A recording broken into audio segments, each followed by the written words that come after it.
Hola y bienvenido a este episodio especial en donde te llevaré a un viaje que es literalmente hacia el fin del mundo.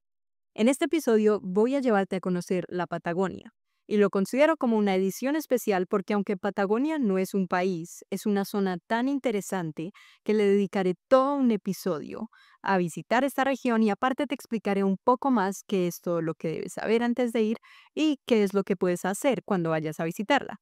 Y para hacerlo bien, quiero empezar contándote qué es exactamente la Patagonia, dónde está, por qué genera tanta fascinación entre los viajeros de todo el mundo. Bueno, lo más básico es que Patagonia es una región geográfica enorme que se extiende por el sur de Chile y Argentina y abarca más de 1 millón de kilómetros cuadrados.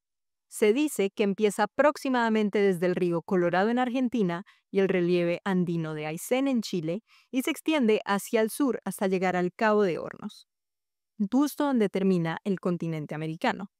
Con todo esto, la Patagonia es una de las regiones más remotas, salvajes y espectaculares de todo el continente. Y para mí es uno de los lugares más impresionantes que yo he visitado en todos mis viajes y es uno que creo que todo el mundo debería visitar antes de morir porque tiene unos paisajes hermosísimos que no he visto en ningún otro lugar. Esta región, como vas a ver, es una zona de extremos. Aquí vas a encontrar montañas gigantescas, campos de hielo, glaciares, fiordos, pampas, lagos color turquesa, bosques milenarios y también un cielo que cambia de color a cada hora del día. Pero también vas a encontrar pueblos pequeños, rutas un poco más solitarias, vientos constantes y una sensación de inmensidad que no se parece a nada y te da un sentido espectacular de agradecimiento cuando estás allá de ver lo bonito que es el mundo en el que vivimos. En la parte chilena, la Patagonia se va a caracterizar por los fiordos y por los glaciares que tiene, que forman parte del Campo de Hielo Sur, que es uno de los campos de hielo más grandes de todo el planeta después de la Antártida y el de Groenlandia. Aquí vas a encontrar lugares como Torres del Paine, Puerto Natales, Cochrane y la Carretera Austral, que es una de las más bonitas de todo el mundo. Y del lado argentino, el paisaje va a ser un poco más distinto porque es seco, es un poco más abierto, pero igual es impresionante. Acá vas a encontrar la estepa patagónica, el glaciar Perito Moreno, el monte Fitzroy y otros pueblos como el Chaltén, el Calafate o Ushuaia, considerada la ciudad más austral del mundo o como ellos la llaman, el fin del mundo. Pero más allá de los paisajes, la Patagonia va a ser un lugar que vas a sentir la inmensidad de la naturaleza, un viento que nunca para y también en una historia de pueblos originarios o de exploradores, gauchos y aventureros que llegaron para acá. Para entender la Patagonia, vamos a mirar un poco hacia atrás en este episodio porque la tierra que hoy atrae a los viajeros de todo el mundo durante siglos fue un territorio remoto, inhóspito y prácticamente desconocido, tanto que solo era habitado por pueblos originarios como los mapuches, los tehuelches y los yaganes que sabían sobrevivir en estas condiciones extremas. Y con la llegada de los europeos, incluso esta zona era tan inhóspita que muchos no querían irse a vivir allá. Y fue recién a fines del siglo XIX cuando tanto Chile como Argentina empezaron a mirar al sur con un poco más de interés. Y lo hicieron por varias razones. Por un lado, querían explorar y controlar el territorio, pero por otro lado, tendrían que poblar estas tierras para reafirmar su soberanía antes de que el otro país lo hiciera primero. Entonces, ¿qué hicieron ambos gobiernos? Básicamente comenzaron a fomentar una inmigración hacia el sur y ofrecían tierras a los colonos extranjeros que quisieran irse a vivir allá. Entonces, si tú querías en esa época, te regalaban un pedazo de tierra para ti y para tu familia con la condición de que se quedaran a vivir allá. Y esto luego vamos a ver cómo va a ser un problema después, porque incluso ahora hay todavía partes en la Patagonia que son propiedad privada por todas estas tierras que se estuvieron dando en estos años. Pero bueno, así fue como básicamente llegaron alemanes, suizos, croatas, italianos y galeses que se establecieron en diferentes partes de la Patagonia, pero claro, no todo fue tan claro ni tan pacífico. La delimitación de la frontera entre Chile y Argentina en la Patagonia fue un tema largo y conflictivo, y durante muchos años ambos países reclamaban partes del territorio, especialmente en zonas en donde la cordillera no era muy definida. Esto empezó a generar varias tensiones diplomáticas y fue necesario hacer exploraciones y estudios geográficos para trazar una línea que ambos países pudieran aceptar. Y aquí aparece una figura clave que es Francisco Pascasio Moreno, más conocido como Perito Moreno. Este explorador, que era también geógrafo y naturalista argentino, fue fundamental para que Argentina pudiera presentar su caso ante los tribunales internacionales en estas disputas limítrofes. Gracias a sus expediciones por los lagos, los ríos y los cordones montañosos del sur, y su capacidad también para interpretar los mapas y negociar con diplomáticos europeos, Argentina pudo conservar varios territorios de la Patagonia. De hecho, en honor a él fue que se bautizó el glaciar de Perito Moreno, que es probablemente uno de los más famosos de todo el continente. Mi guía argentino, Federico, nos explicó un poco cómo Perito Moreno logró convencer con los argumentos que él va a presentar. Entonces te voy a poner una grabación de mi guía para que tú puedas entender qué argumentos usó. Yo cuando era chico y me imaginaba los Andes, me imaginaba algo así, ¿no? Me imaginaba como un cordón montañoso y en realidad son muchos cordones y no necesariamente paralelos. O sea, la fuerza de las placas, acá tenemos las placas tectónicas, ¿no? Haciendo fuerza y hace millones de años que generaron lenta y gradualmente los Andes y la elevación. De hecho, Patagonia hubo un momento hace mucho tiempo que era tropical. No estaba en los Andes, pasaba el viento, pasaba la humedad, el océano avanzaba sobre la Patagonia de los dos lados y era un clima mucho más tropical, muy distinto a lo que es ahora, ¿sí? Pero bueno, establecer el límite con Chile fue una complicación porque eran distintos criterios, y especialmente acá en la Patagonia. Entonces Argentina comisionó a Moreno. Perito en realidad, no sé si en Colombia se usa el término perito, es como un especialista, ¿sí? Entonces, el nombre es Francisco Pascasio Moreno, pero se dice el Perito Moreno, porque era el especialista que justamente comisionó a la Argentina para que sea la cabeza de un grupo, de una comisión, en este litigio internacional con Chile, de cómo establecer el límite, principalmente acá en la Patagonia, porque tenemos más hacia el norte, más límite con Chile, con los Andes, ¿no? Entonces Moreno, que era un naturalista, historiador, conocía mucho de la región, era de Buenos Aires y estableció un museo en La Plata. Me encantaba, era un explorador, vino acá cuando el hombre blanco, digamos, no eran comunidades originarias y digamos que estaban tranquilos y eran uno de los primeros así explorando por acá, sabía mucho. Entonces dijo, lo comisionaron como para que sea del lado de Argentina que negocie esta situación. Él dijo, el criterio tendrían que ser los picos más altos. Entonces hacer líneas imaginarias entre los picos más altos y así trazar el límite. Los chilenos decían no, el criterio tendrían que ser las cuencas. ¿Ustedes saben el concepto de cuenca? Cuencas de un río, ¿sí? Es como que bueno, hay un río principal que drena, por ejemplo, hacia el Pacífico, acá sería el Pacífico, acá el Atlántico, en Argentina, ¿no? Entonces, si la cuenca, que es todo el territorio que drena hacia un río principal que va hacia el Pacífico, esa cuenca, ese territorio, Chile. Si va hacia el Atlántico, que sea Argentina. Pero Moreno, muy inteligente, muy astuto, dijo, esto no puede ser el criterio oficial porque los humanos podemos derivar los ríos. Y él lo hizo. Él derivó un río, le cambió el sentido y entonces cambió hacia dónde fluía la cuenca. Entonces ahí el árbitro internacional en este litigio fue el Reino Unido. Era tan contundente lo argentino que no, tiene razón Moreno, tiene razón Argentina y es el criterio de Argentina. Por eso ese es el límite hoy.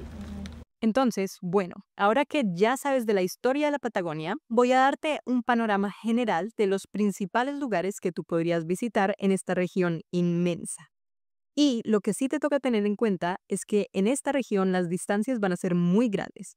Y también es una región que es muy costosa, entonces te toca saber priorizar. Cuando yo fui, hice un viaje relativamente largo porque visité Argentina y Chile por 25 días en total y todo este tiempo estuve en la Patagonia casi 3 semanas, como 2 semanas y un poco. Pero incluso con eso ni siquiera logré hacer todas las cosas del lado chileno. Entonces, lo más importante para ti va a ser priorizar, definir cuánto presupuesto tienes, cuánto tiempo tienes para visitar y con eso puedes decidir cuántos destinos vas a poder ir en la Patagonia. En la Patagonia chilena, las 5 mejores cosas para visitar son Torres del Paine, que se recomienda ir entre 3 y 5 días, Puerto Natales, que puedes visitar solo 1 o 2 días, Punta Arenas, que es similar, podría solo ir un día, Glaciar Grey, que es un día, y la Carretera Austral, que requiere mínimo unos 5 a 7 días. Entonces yo visité de todas estas solo Torres del Paine en Puerto Natales, Y más adelante te haré los episodios específicos solo con estos lugares, pero lo que me faltó y en especial me quedé con muchas ganas. Primero, el glaciar Grey, que es enorme, es la tercera masa de hielo más grande del mundo, lo que te contaba antes, solo detrás de la Antártica y de Groenlandia. Y lo otro que me faltó, que me encantaría, es la carretera austral, porque esta es una de las rutas escénicas más lindas y también es un poco menos turística que el resto de las cosas, o eso me contaron. No lo sé por qué no lo hice. Pero, según escuché, esta carretera además va a ser la mezcla de muchos paisajes, porque va a tener bosques, ríos color esmeralda y glaciares, así como pueblos pequeñitos en donde vas parando. Del lado argentino, sí logré visitar los top 5 lugares, que serían Ushuaia, el Chaltén, el Calafate, Bariloche y los Siete Lagos. Para cada uno de estos también te haré un itinerario para que los puedas recorrer todos, pero para cerrar el episodio voy a terminar con las recomendaciones logísticas que tú debes saber cuando vayas a planear tu viaje a la Patagonia. La primera pregunta es, ¿cuándo deberías visitar?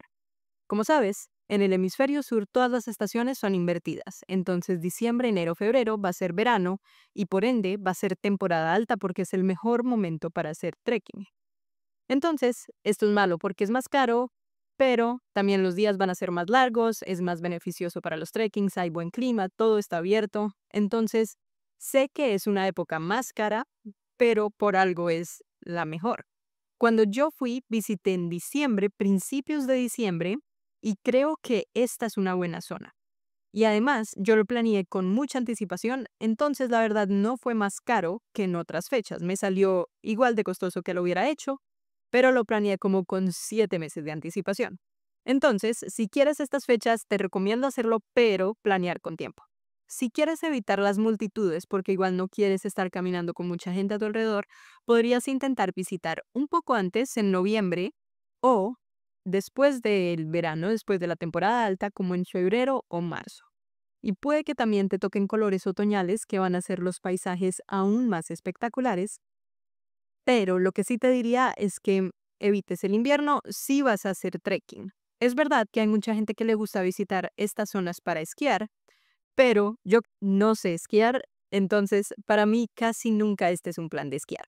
Por supuesto, si te gusta esquiar, entonces te recomendaría 100% que visites esta zona en invierno, pero si vas para trekkings, la tienes que evitar, en especial porque hay muchos lugares que van a cerrar. Entonces van a cerrar todos estos destinos y se van a volver solo destinos turísticos de esquí.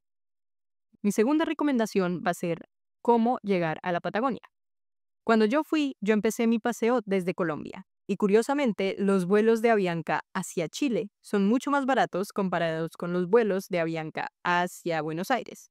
Entonces, yo comencé todo en Santiago, principalmente para ahorrar los tiquetes, pero igual, estés donde estés, vas a tener que llegar a alguna de estas dos capitales, supongo, ya sea Santiago o Buenos Aires. Después, desde ahí vas a tener que tomar probablemente vuelos locales, entonces si estás en Santiago, puedes viajar a Punta Arenas y después, desde Punta Arenas, ir a Puerto Natales en bus. Esto fue lo que yo hice.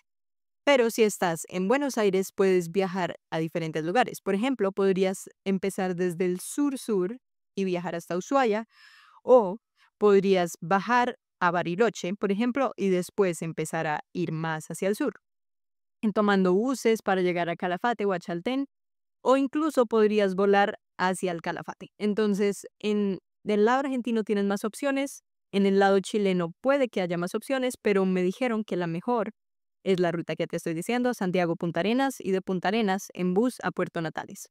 Y esta fue la que yo tomé y fue increíble. Y lo que yo hice fue como un círculo. Entonces yo empecé en Santiago, bajé, después de Santiago crucé al lado argentino y empecé a subir y terminé en Buenos Aires. Entonces hice como todo el tour, más o menos, de la Patagonia, desde el lado chileno hasta el lado argentino. Mi tercera recomendación va a ser que debes empacar en tu maleta. Y bueno, acá muchas capas de diferente ropa porque el clima patagónico es impredecible. Y te lo digo yo, que incluso viajé en verano, no es que hiciera calor todo el tiempo. Puede llover, puede hacer sol, puede soplar un viento súper fuerte, todo en una hora. Entonces lleva ropa térmica para ponerte capas abajo, lleva ropa impermeable, Tal vez lleva un abrigo ligero para el día. Si vas a caminar o hacer trekking, por supuesto, unos buenos zapatos son clave. Incluso para paseos simples, te diría que te lleves buenos zapatos. Y lo otro que puede que tengas que empacar es un poco de efectivo. Porque aunque Argentina ya está aceptando cada vez más y más pagos con tarjeta de crédito por todo el país, cuando yo fui, que fue a finales del 2024, había lugares que te daban descuentos si pagabas en efectivo y algunos que te daban mejor precio si pagabas con dólares. Entonces, no es que no puedas usar tu tarjeta, pero te sale más barato usar otros métodos de pago. Entonces, si no te gusta cargar efectivo, está bien, porque vas a recibir tarjetas y máquinas para pagar con tarjeta en todas partes, pero puede que te salga un poco más barato por no pagar con tarjeta. Mi última recomendación es que, por supuesto, no esperes tener buen Wi-Fi y buena señal en todos lados de Internet, porque claramente este no es un buen destino, por ejemplo, para trabajar remoto, porque incluso puede que ni siquiera tengas conexión en tu celular. Entonces, esta es un poco obvia, pero no es un destino en el que puedas estar conectándote y trabajando o haciendo otras cosas. No cuentes con buena conexión a Internet, en especial si vas a estar haciendo trekkings. Y con eso, ahora sí vas a estar listo para planear todas tus aventuras a la Patagonia. En los episodios que vienen te voy a llevar paso a paso por todos los destinos más importantes de esta región que yo estuve recorriendo. Entonces vamos a ir desde Torres del Paine hasta Ushuaia, pasando por glaciares, lagos, rutas que parecen salidas de otro planeta. Si te gustó este episodio, compártelo con alguien más que esté soñando con un viaje a la Patagonia y dime en los comentarios qué lugar de la Patagonia quieres conocer primero. También déjame un review porque esto me ayuda enormemente y me motiva a darte más consejos viajeros. Y nos vemos la próxima semana para empezar a conocer el sur del sur. ¡Buen viaje!